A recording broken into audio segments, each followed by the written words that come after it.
State police are investigating a crash on Route 47 in Champaign County. If you're heading in that direction, the lanes are now back open. We begin with an update on a story we first brought you on the morning show. A Decatur woman who killed her boyfriend was sentenced to 4 years in prison.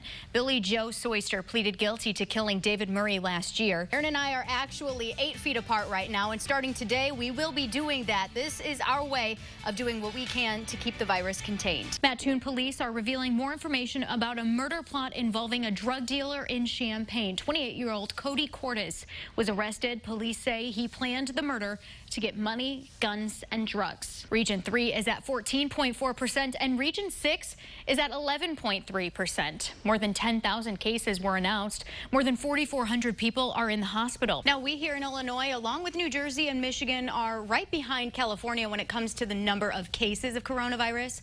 President Trump says he's helping them along with New York and Washington. Could we be next in getting some aid? So it's starting to fade a little bit, but check out this sunrise this morning. It was just very obviously red, white, and blue. I think it's safe to say that our fallen veterans are watching over us this morning as we start Operation Honor Guard.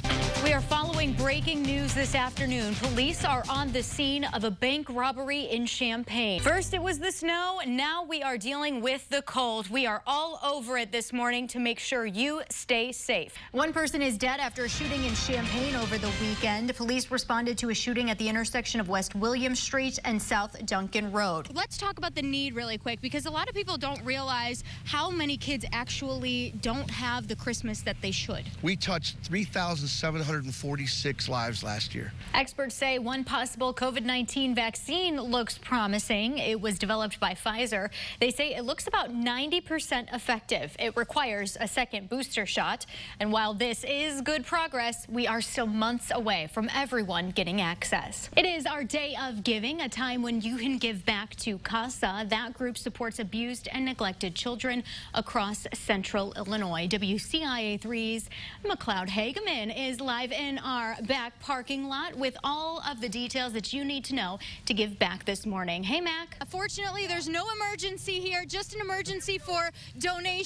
So thanks to the Champaign Fire Department. And guess what? We are going to ring the bell. It's amazing. And we're only 1 hour down. So can you imagine what the generosity is going to look like throughout the day? Happy Thursday. We're almost to Friday. That's right. Here's a look at today's top stories. But not yet. Up here, we're like, oh, it's a little bit warmer than it was the past few days. Above freezing, it's a good day here, yeah. Easy winter day. Okay. Thanks, Adam. Yeah. False start. Totally not. Doesn't do it for me, but hey, it might do it for one of you, so that's all that matters. There you go. I didn't realize that pigs liked Oreos either. No, but I've moved that fast. I was saying, like, I would also. I've been.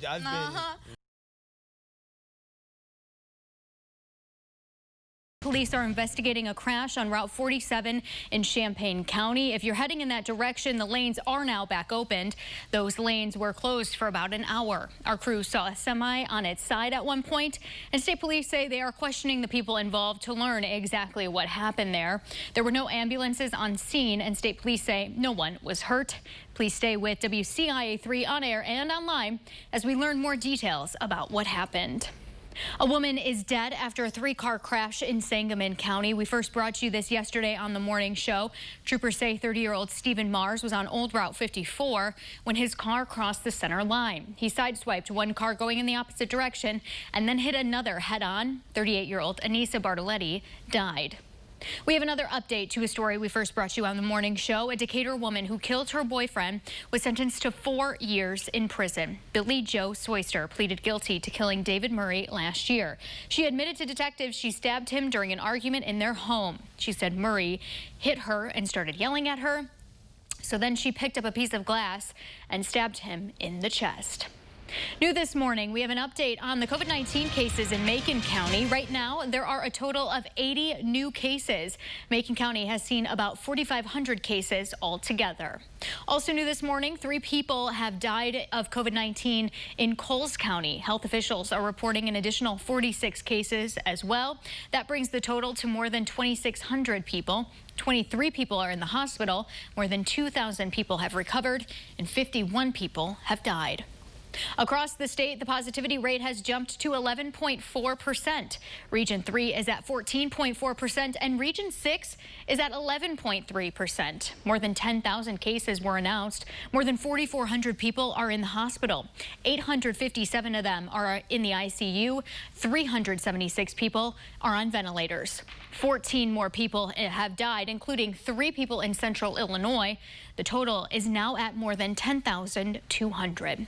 With those COVID-19 cases still climbing, state public health officials are cracking down even harder on 3 of the state's 11 regions. The Pritzker administration announced indoor capacity limits of just 10 people at public gatherings. Restaurants can seat up to 6 people outside and still cannot have anyone inside. Central Illinois could soon see similar restrictions if numbers don't start to decline. Several restaurants have been cited and one was shut down over violations. The Sangamon County Sheriff confirmed 3 Springfield restaurants and bars were ticketed for having people inside, and that includes Blue Grouch Pub, Crow's Mill Pub, and the Bird Tavern. The sheriff also confirms D&J Cafe was shut down after the health director was notified that their parking lot was packed.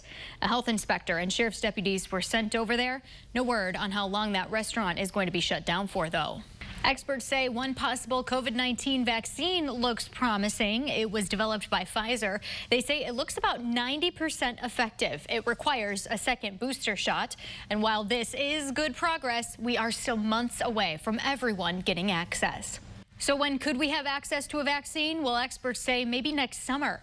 It'll first go to people working the front lines and then trickle down to everyone else. In the meantime, health departments across the state are trying to keep track of those who could have been exposed, and that means they need contact tracers. Champaign, Macon, and Effingham counties are looking to fill some positions. We do have their links on our website, WCIA.com, if you're looking into one of those job opportunities. Some U of I students are still breaking the rules and holding large gatherings. Several parties were broken up over the weekend. 3 students were issued a notice to appear for hosting a nuisance party of more than 10 people. Champaign School District is working on a plan to get middle and high schoolers back in the classrooms January. The district is considering remote mornings and in-person classes Tuesday through Friday afternoons.